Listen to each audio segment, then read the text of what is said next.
ચૂંટણીની તારીખ જેમ જેમ નજીક આવી રહી છે તેમ તેમ પ્રચારમાં પણ ભારે તેજી આવી રહી છે। આજે કોંગ્રેસની રાષ્ટ્રીય મહિલા પ્રમુખ શોભા ઓઝાએ વડોદરા પત્રકાર પરિષદ સંબોધી હતી।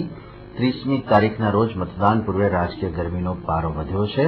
આજરોજ એઆઈસીસીના પ્રવક્તા અને કોંગ્રેસના મહિલા પ્રમુખ શોભા ઓઝા વડોદરામાં કોંગ્રેસ ઉમેદવાર મધુસૂદન મિસ્ત્રીના પ્રચાર માટે દોડી આવ્યા। શોભા ઓઝાએ પત્રકાર પરિષદ સંબોધતા ભાજપ અને મોદી પર આક્ષેપોની ઝડી વરસાવી હતી। શોભા ઓઝાએ કોંગ્રેસ ભાજપને ગાંધી ગોડસેની વિચારધારા સાથે સરખાવી તેમજ મોદીની સરખામણી અલીબાબા 40 ચોર સાથે કરી આકરા પ્રહારો કર્યા। चुनाव 2014 का चुनाव विचारधाराओं की लड़ाई है। एक तरफ गांधी की विचारधारा है तो दूसरी तरफ गोडसे की विचारधारा है। एक तरफ सांप्रदायिक ताकत है तो दूसरी तरफ धर्मनिरपेक्ष ताकत है।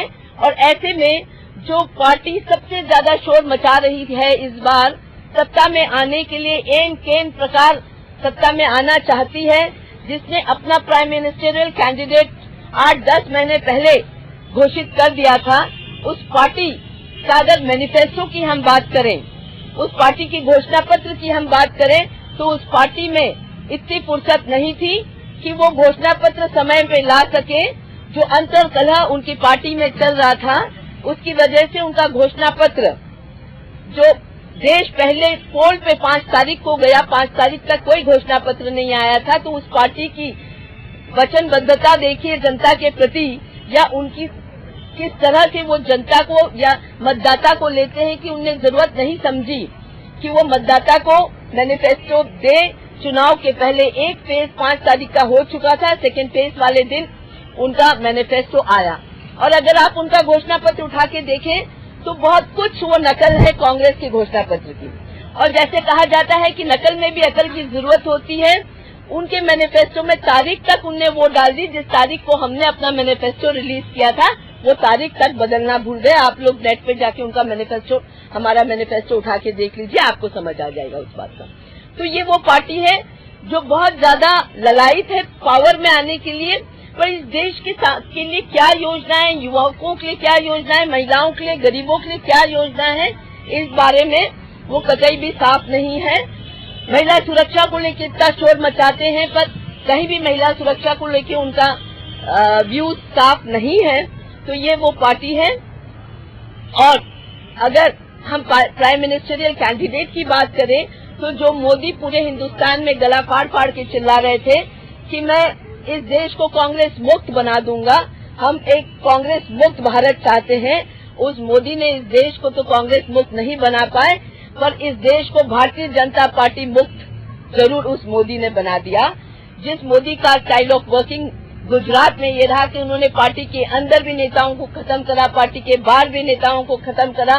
पार्टी के अंदर चाहे वो केशुभाई हो, चाहे पंड्या हो, चाहे संजय जोशी हो, उनको खत्म करा। जब राष्ट्रीय स्तर पे आए तो अडवाणी है, चाहे यशवंत सिंह हो, चाहे जसवंत सिंह हो, चाहे मुरली मनोहर जोशी हो, चाहे सुषमा स्वराज हो, तमाम नेताओं को उन्होंने करीब करीब खत्म कर दिया। तमाम नेता कहीं भी नहीं है। जो लहर की बात हो रही है, एक कहा जा रहा है कि मोदी इस देश के लिए एक लहर है, कोई कहता है तूफान है। कल अमित शाह कह रहे थे कि सुनामी है, तो अमित शाह को शायद सुनामी का पता नहीं है।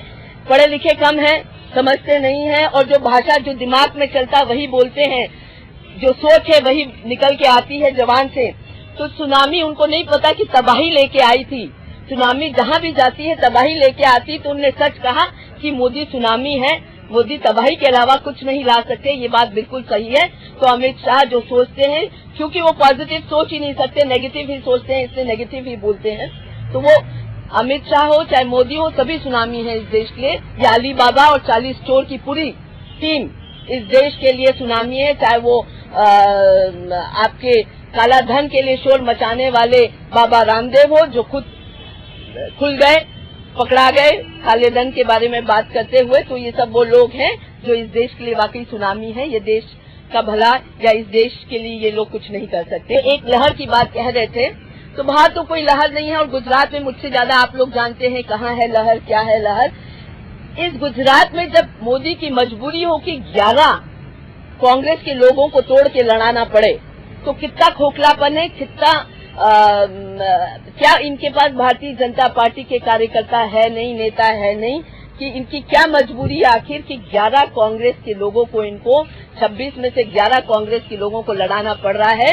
तो ये अपने आप में परिभाषित करती है इनकी वेव या इनके बलून या इनका जो भी आप नाम देना चाहें, तूफान, आंधी, जो भी नाम देना चाहें, उसको ये परिभाषित करती है।